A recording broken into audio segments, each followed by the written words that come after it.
Assalamualaikum warahmatullahi wabarakatuh. Perkenalkan, nama saya Reza Livanandia dari kelas Ekonomi Syariah 2 dengan NIM E2019-2076.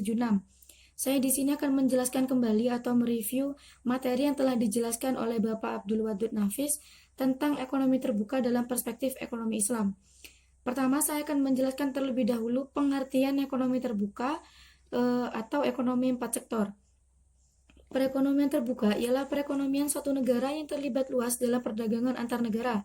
Hampir seluruh negara di dunia menganut perekonomian terbuka.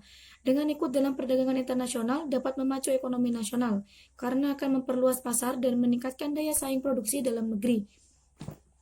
Lalu yang selanjutnya adalah konsekuensi dari perekonomian terbuka. Dari segi ekonomi makro, ekonomi terbuka berarti ada pasar keempat dalam proses perekonomian, yaitu pasar luar negeri. Adanya pasar luar negeri mempunyai konsekuensi yang lebih lanjut terhadap pasar-pasar lainnya. Khususnya ada konsekuensi penting yang menyangkut penyesuaian pengertian 3 konsep, yaitu yang pertama adalah permintaan agregat di pasar barang, yang kedua jumlah uang yang beredar dari pasar barang, yang ketiga adalah harga barang atau jasa.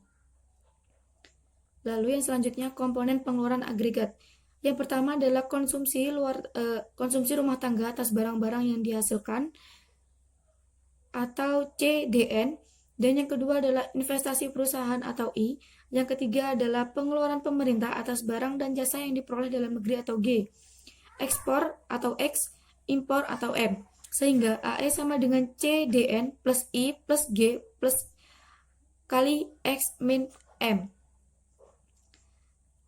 Dan yang selanjutnya adalah faktor penentu impor. Apa sih faktor penentu impor itu sendiri? Yang pertama adalah tingkat pendapatan negara, yang kedua adalah inflasi dalam negeri, dan yang ketiga kemampuan suatu negara untuk membuat barang, dan yang terakhir adalah cita rasa konsumen. Setelah faktor penentu impor, yang selanjutnya adalah faktor penentu ekspor.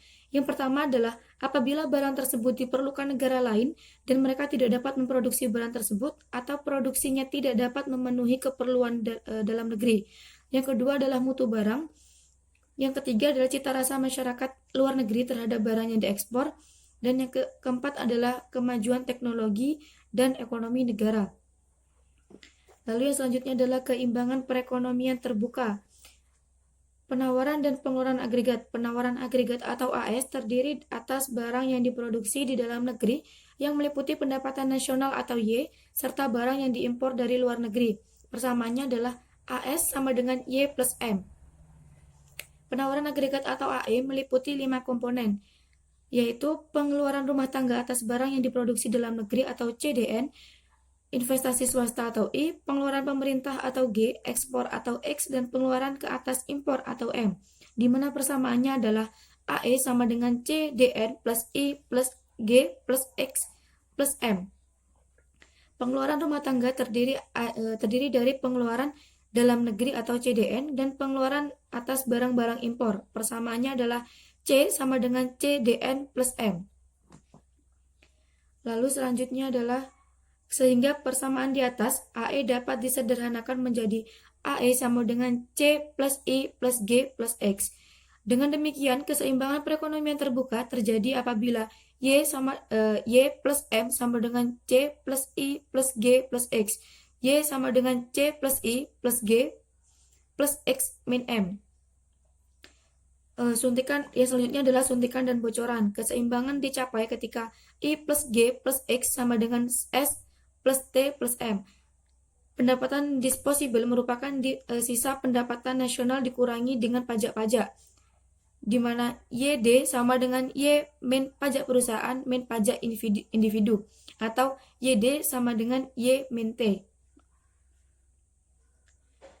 Dan selanjutnya pendapatan disposable digunakan untuk membeli barang dalam negeri dan impor dan ditabung, di mana C sama dengan CD plus M untuk ditabung sebanyak 5. Dengan demikian, keseimbangan perekonomian terbuka tercapai apabila